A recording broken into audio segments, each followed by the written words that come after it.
हम सभी कोई भी कार्य शुरू करते हैं तो पहला श्लोक क्या बोलते हैं? वक्रतुंडी महाकाय सूर्यकोटि संप्रभा। ये वक्रतुंडी ही क्यों है? किसी ने कभी ध्यान दिया कि सूर्ण जो है वो मुड़ी हुई क्यों होनी चाहिए, सीधी क्यों नहीं होनी चाहिए? उसका कारण यह है, और गणेश जी, यहां तो सबसे बड़ा गणेश जी का मंदिर है, गणेश जी के हाथी का ही सर क्यों है? कारण यह है कि हाथी के सर में और उनके एक ही दांत क्यों है? चूहे की सवारी क्यों है? उसका कारण यह है कि गणेश जी का पूरा स्वरूप हमारे अंदर की कुंडलनी जागरण की प्रक्रिया का स्वरूप है। इसीलिए सूर्ण जो है कुंडलनी का प्रतीक है। हाथी का सर इसलिए है कि हाथी के मस्तक में गजमुक्ता होती है, और दो दांत की बजाय एक दांत, और एक दांत भी टूटा हुआ है।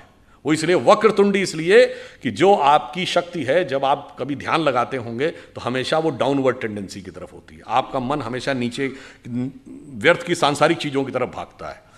जब आप उसको नियंत्रित करके ऊपर की तरफ कर लेंगे तब आध्यात्मिक उन्नति का मार्ग प्रशस्त होगा। इसलिए गणेश जी की सूर्ण हमेशा वक्रतुंडी यानी ऊपर की तरफ मुड़ी हुई है। और जब आप मूलाधार स्वाधिष्ठान अनाहत आज्ञा चक्र पे आते हैं, चौथे चक्र के बाद की यात्रा अब द्वैत के साथ नहीं हो सकती। संसार और ईश्वर एक साथ नहीं चलते, एक के साथ संबंध तोड़ना पड़ेगा। इसलिए एक दांत और वो टूटा हुआ है, आगे की यात्रा अद्वैत से होगी।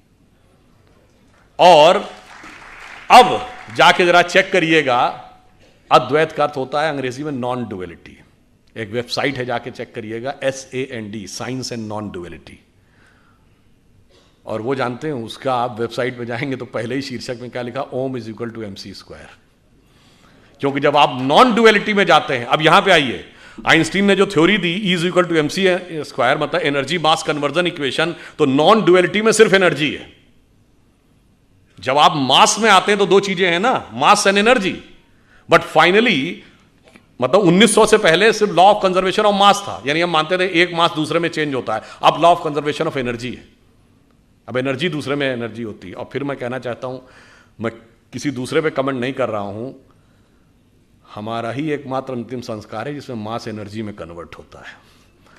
बाकी जगह मास में कन्वर्ट होता है। तो आप ये समझ लीजिए कि कितनी वैज्ञानिक पद्धति हमारी किस प्रकार से रखी हुई है।